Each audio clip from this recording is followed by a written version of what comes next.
ترکی میں ایک مسجد کے امام ہیں جن کا نام ہے وفا تشلیق۔ وہ بیان کرتے ہیں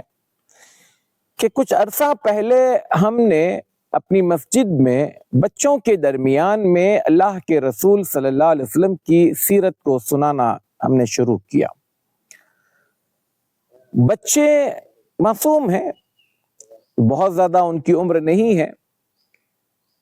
اللہ کے رسول صلی اللہ علیہ وسلم کی سیرت کو، آپ صلی اللہ علیہ وسلم کے اخلاق و کردار کو، آپ صلی اللہ علیہ وسلم کے سلوک و معاملات کو سن کر بڑی دلچسپی لے رہے تھے،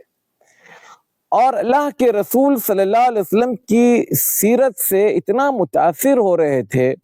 کہ بعض اوقات وہ بچے ایسا لگتا تھا کہ اس انسان سے ملا جائے، اس انسان کو دیکھا جائے۔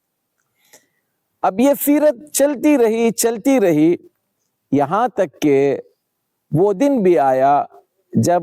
امام مسجد نے بچوں کے سامنے اللہ کے رسول صلی اللہ علیہ وسلم کے انتقال کی خبر سنائی اور کہا کہ اللہ کے رسول صلی اللہ علیہ وسلم کا مدینے میں 12 ربیع الاول کو پیر کے دن چاشت کے وقت میں انتقال ہو گیا۔ یہ خبر یا درس کا یہ حصہ سنتے ہی ایک بچہ اچانک دھاڑے مار کر رونے لگا۔ عجیب و غریب قسم کی اس کی آواز آنے لگی تو امام وفا تشلیق کہتے ہیں کہ وہ بچہ اس قدر جذباتی ہو کر جب رونے لگا تو مجھے اپنا درس روک کر اس بچے کے پاس جانا پڑا، اسے تسلی دینی پڑی، اسے منانا پڑا اور اس کو اپنے اس جذباتیت سے باہر نکالنا پڑا۔ اور وہ بچہ اپنے اس رونے میں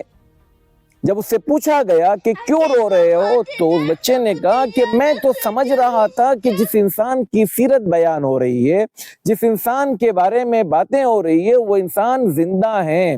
ہم ان سے مل سکتے ہیں یا ہم ان سے ملاقات کر سکتے ہیں۔ آج تو آپ نے یہ کہہ دیا کہ ان کا تو انتقال ہو چکا ہے۔